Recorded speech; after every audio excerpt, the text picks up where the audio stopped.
page 52.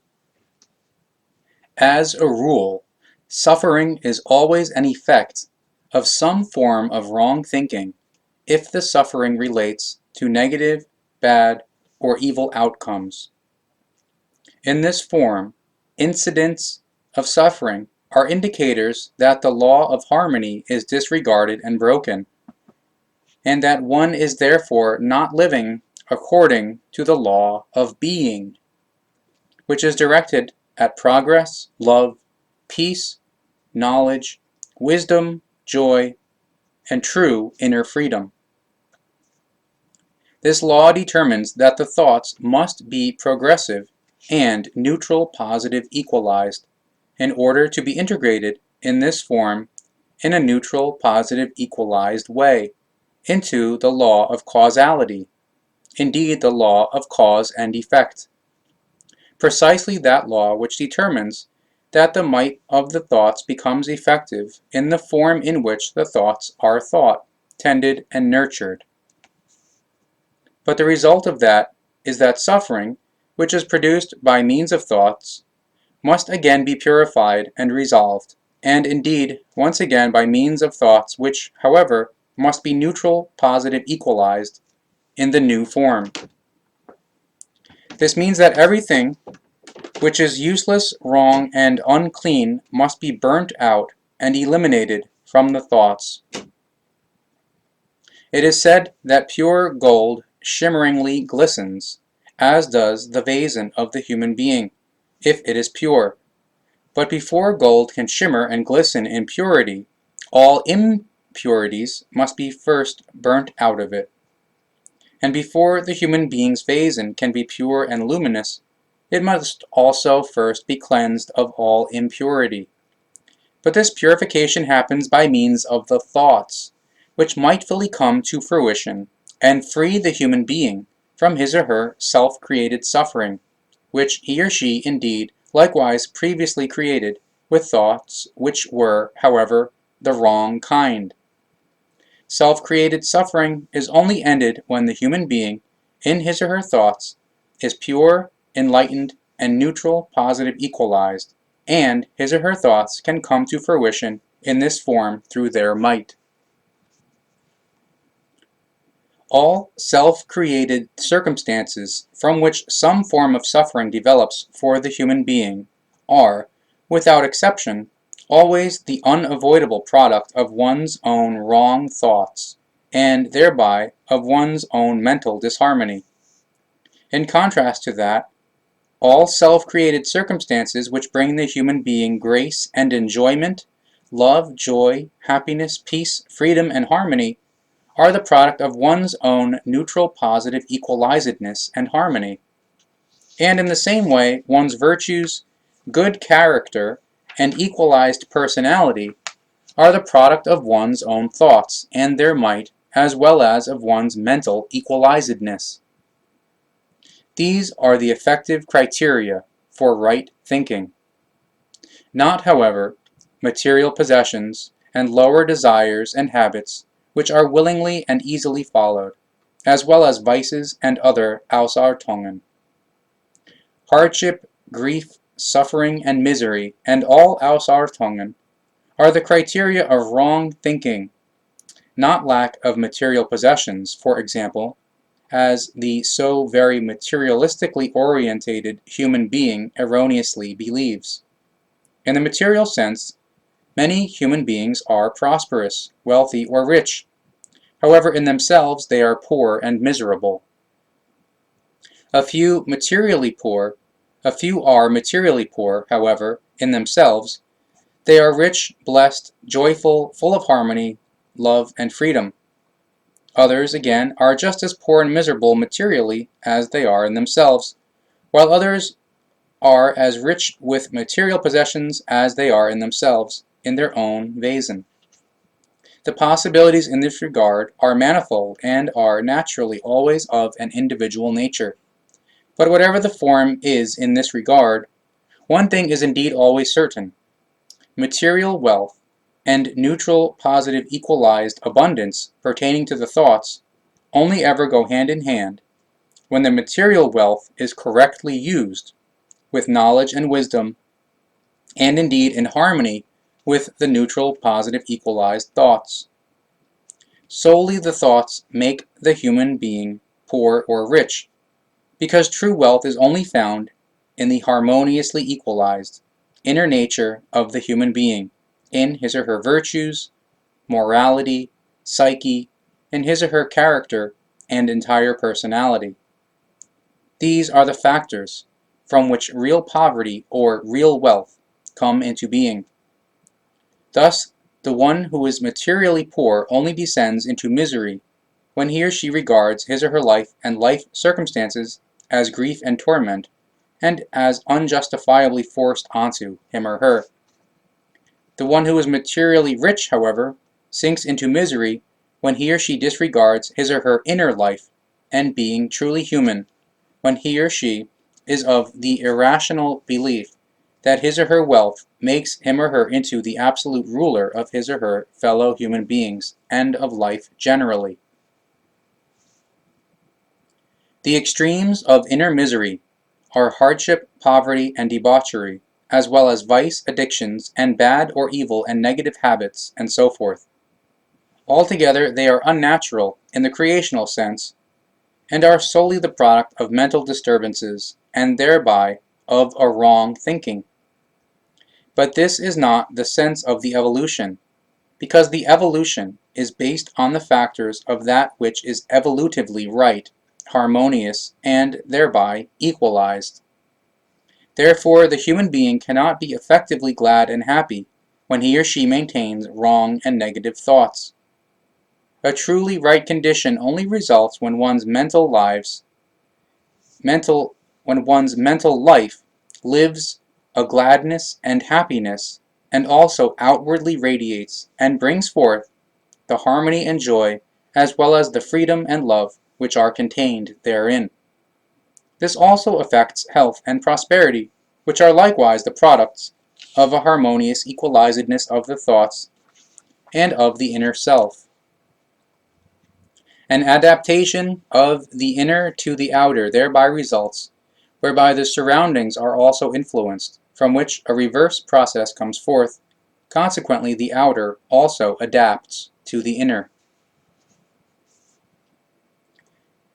An external affluence must not be seen in the materialistic sense, because this prosperity relates to the circumstances of life and to the climate which the human being creates around himself or herself simply through the might of his or her thoughts, when they are formed in a neutral, positive, equalized way and create a harmony. And as a matter of fact, the human being can only become glad and happy, as well as healthy in his or her thinking, and affluent in its effects, when he or she openly turns towards the real and positive equalized life, which in his or her thoughts he or she harmonizes, tends, and nurtures. One must stop moaning, vituperating, and grieving in order to begin seeking the concealed fairness which determines life. The same fairness which means that, as a result of healthy, neutral, positive, equalized thoughts, happiness, gladness, love, peace, harmony, health, and prosperity come into being. Once one has learned to adapt the consciousness with its thoughts to this determining factor, then the cognition also grows that each human being is responsible for his or her own thinking and actions, and indeed down to the last detail. With that, the wrong attitude and school of thought that others are responsible for the destiny which affects oneself also ceases. As a matter of fact, the blame or cause for one's own life circumstances always lies with the respective human being himself or herself, because he or she is, by means of the might of his or her thoughts, the smith of his or her own destiny. Naturally, external and imposed life circumstances can also become apparent, but these have nothing to do with the effects which come about as a result of one's own thoughts, and which form internal and external circumstances. but also circumstances of life which are imposed purely from outside and by outside forces can be controlled by means of one's own right thoughts and directed along paths which enable an improvement or simply change. Also in this regard, it is therefore to do with one's own thoughts, precisely depending on how they are formed and steered. However, that is not possible in every case because where a malicious external arbitrariness exerts its influence, even one's own good thoughts cannot generate anything positive or good, because the external might of arbitrariness is simply too uncontrollable, as for example with murderous, inhumane acts to do with acts of war or crimes and so forth. In such cases, one's own thinking is enslaved, made subservient, and is violated by the external arbitrariness. Consequently, one's own thinking can have no influence on the actions and circumstances and so forth, which are maliciously imposed from outside. However, apart from this external arbitrariness, the human being is nevertheless master of his or her thoughts and their might, also when in regard to the arbitrary actions which exert their effect on him or her, he or she cannot apply the might of his or her thoughts to the external change of circumstances. But what is nevertheless so, in spite of everything, is the fact and certainty that one's own thoughts can be controlled and maintained along the right paths, so that at least inner freedom and harmony and so forth is obtained or acquired. In such a moment, strong and healthy thoughts must be built up in order to obtain or build up the inner equalizedness and harmony. With that, the rebellion against an unalterable situation and against its circumstances comes to an end, whereby these thoughts change into the helpful factor in regard to one's own and quicker inner growth, and they change into a means for the discovery and recognition of one's own concealed powers and capabilities.